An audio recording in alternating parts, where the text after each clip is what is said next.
आज इस देश की सरकार एसआईआर ने वोटर लिस्ट पुनर्निरीक्षण कार्य को जो संचालित करने का निर्देश दिए वो सरासर गलत है। और खास करके जो बिहार के गरीब गुरबा पलायन करके दूसरे स्टेट में जाते हैं मजदूरी करने के लिए, विभिन्न तरह के काम में रोजगार ढूंढने के लिए, ये सरकार कहा था जो हम पलायन को रोकेंगे, हम रोजगार देंगे बिहार के अंदर। ये सरकार वोटर लिस्ट से नाम गायब हो रहा है। ये लोकतंत्र की हत्या हो रही है। लोकतंत्र बचेगा तब हम विधायक होंगे, सांसद होंगे। ये जो काला कुर्ता आप देख रहे हैं, हम लोग एसआईआर का पुरजोर विरोध कर रहे हैं। इसके खिलाफ हम लोग हैं। जो आप इसको वापस कीजिए, ये नहीं चलेगा। 2024 में जो लोकसभा का चुनाव हुआ उस समय हमारा वोटर लिस्ट सही था और आज वो गलत हो गया। गलत हो गया तो माननीय प्रधानमंत्री भी गलत चयन करके गए हैं। ऐसे प्रधानमंत्री को गद्दी पर बने रहने का कोई औचित्य नहीं है। ये हिटलर की तरह इस देश को चला। माननीय प्रधानमंत्री जी जुमलेबाजी करके चले गए। गरीबों के हित में आज तक न बात किए हैं न करेंगे।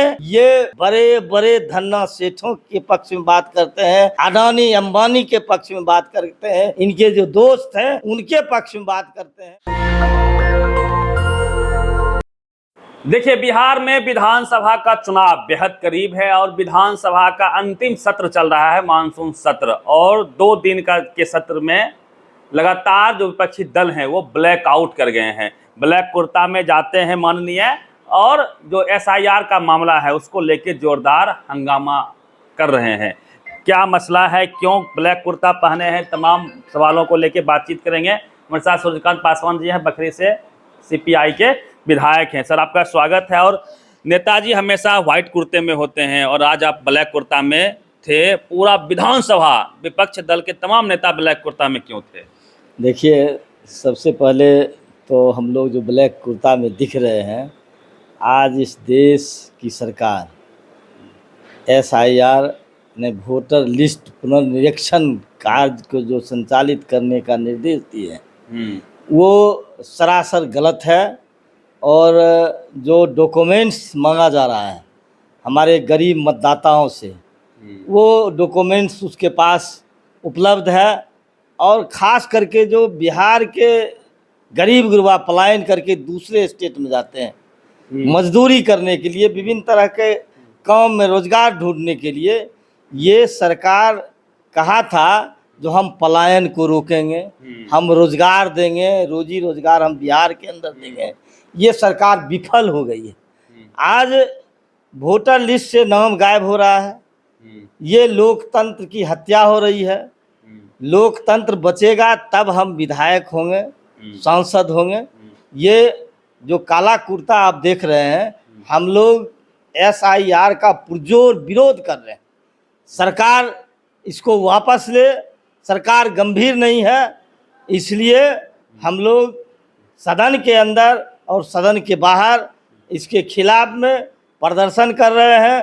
मनमानी तरीके से निर्वाचन आयोग बिहार की जनता पर एसआईआर थोप रही है। इसके खिलाफ हम लोग हैं। जो आप इसको वापस कीजिए, ये नहीं चलेगा। 2024 में जो लोकसभा का चुनाव हुआ उस समय हमारा वोटर लिस्ट सही था और आज वो गलत हो गया। गलत हो गया तो माननीय प्रधानमंत्री भी गलत चयन करके गए हैं। ऐसे प्रधानमंत्री को गद्दी पर बने रहने का कोई औचित्य नहीं है। ये हिटलर की तरह इस देश को चला रहे हैं। भाजपा में भी अच्छे विद्वान लोग हैं, उनको देश की कमान दे देना चाहिए।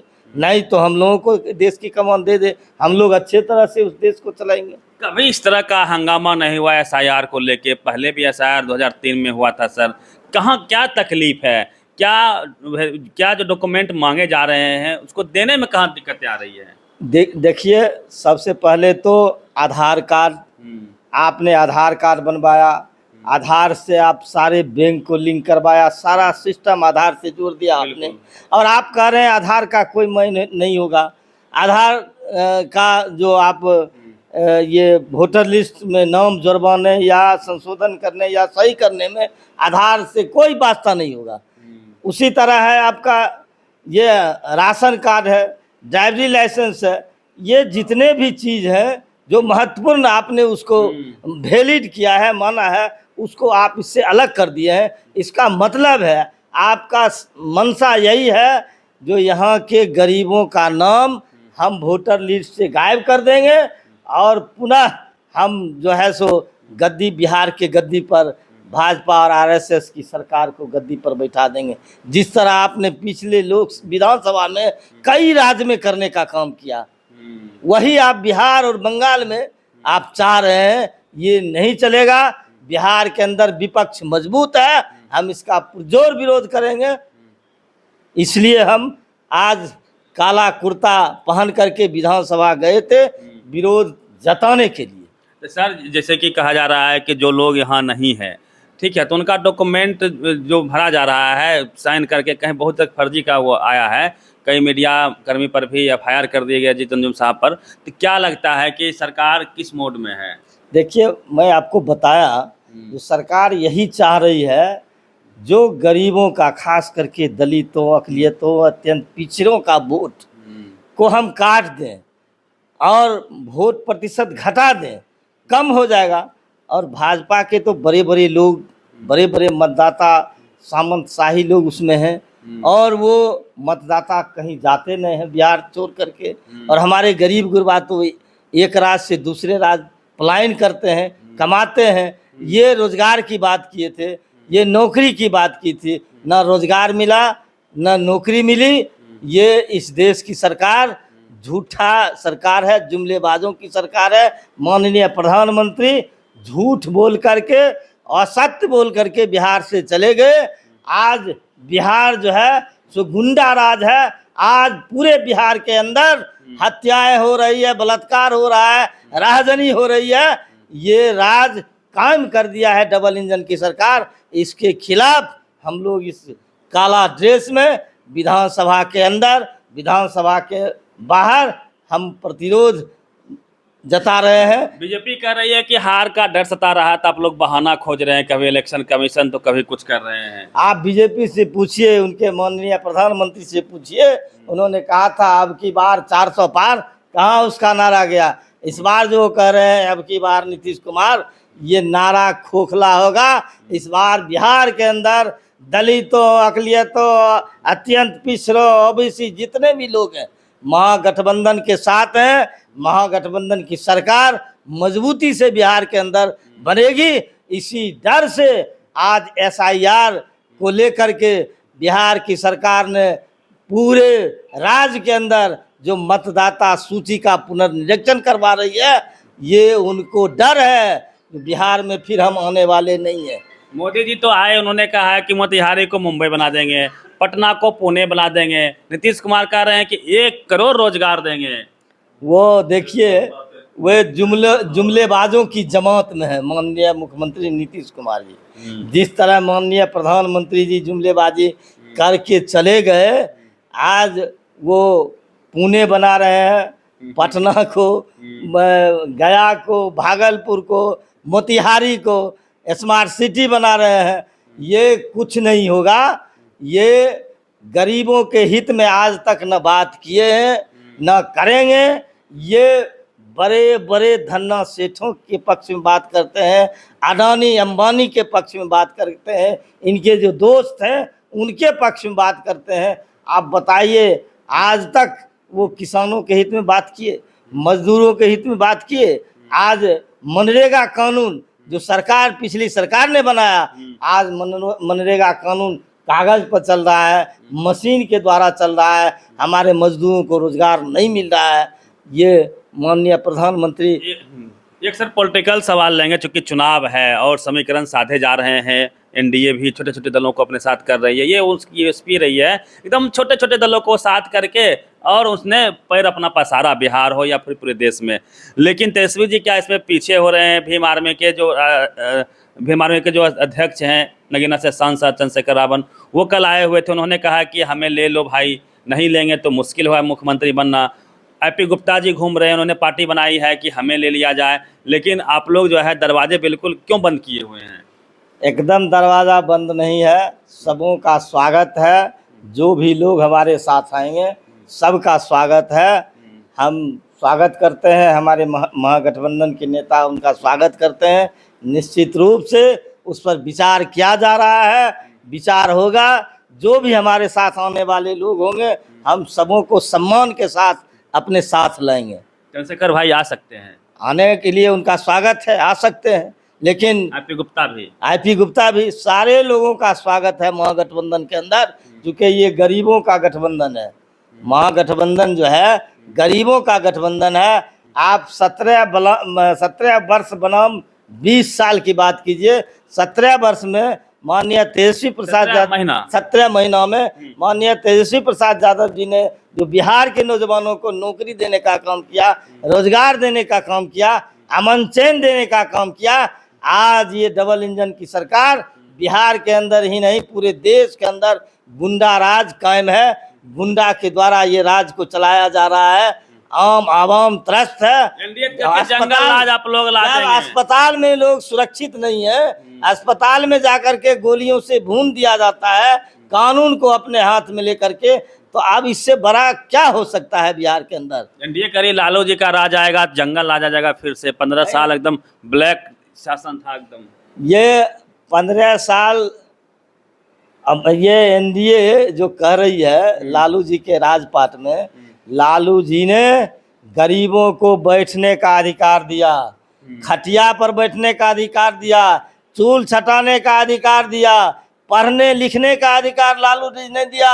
आप 2000 से पहले की बात जो लोग करते हैं उनसे पूछिए, गरीबों का राज था, गरीब बोल पाता था, वो खटिया पर बैठ पाता था, कुर्सी पर बैठ पाता था, बच्चे स्कूल जा रहे थे, वोट का अधिकार था, वोट गिराने के लोग गरीब हमारे बूथ पर जाते थे, उनको भगा दिया जाता था। लालू जी जब से आए बिहार के अंदर, गरीबों को बोलने का अधिकार, बैठने का अधिकार, सारा चीज लालू प्रसाद यादव जी ने बिहार के अंदर दिया।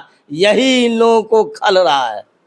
एनडीए की सरकार जो है इनको खल रहा है, खास करके भाजपाइयों को खल रहा है। ये जनसुराज का क्या होगा? वो तो ताल ठोक रहे हैं कि विपक्ष को नेस्तनाबूद कर देंगे। जनसुराज और कुछ देखिए, ये बिहार है, बिहार में जनसुराज और कुछ नहीं चलेगा। पैसा पर संगठन बनता है। जनसुराज आकर के जो उनके नेता है प्रशांत किशोर जी, क्या गरीबों के हित में काम किया है बिहार के अंदर और इस देश के अंदर? एक भी काम बता दीजिए। वो क्या करेंगे? बिहार की जनता को ठगने के लिए आए। वो भाजपा के बी टीम है, इसलिए भाजपा के लिए वो काम कर रहे हैं। इस बार भाजपा एनडीए गठबंधन का कुछ नहीं बिहार के अंदर चलने वाला है। हमारे बिहार के अकलियत, बिहार के दलित, महादलित, अत्यंत पिछड़ा सबों ने ये ठान लिया है, इस बार हम महागठबंधन की सरकार बिहार के अंदर बनाएंगे, गरीबों की सरकार बनाएंगे, गरीबों का काम होगा, गरीब की हित की बात होगी। इसलिए पूरे बिहार की जनता ने ठान लिया है इस बार इंडिया गठबंधन, ये महागठबंधन जो है इंडिया गठबंधन पूरे देश में है। देख लीजिएगा, यहाँ सरकार बनेगी और आने वाला दिन में देश में भी इंडिया गठबंधन की सरकार बनेगी। ये मैं आपको आज कह देना चाहता हूँ।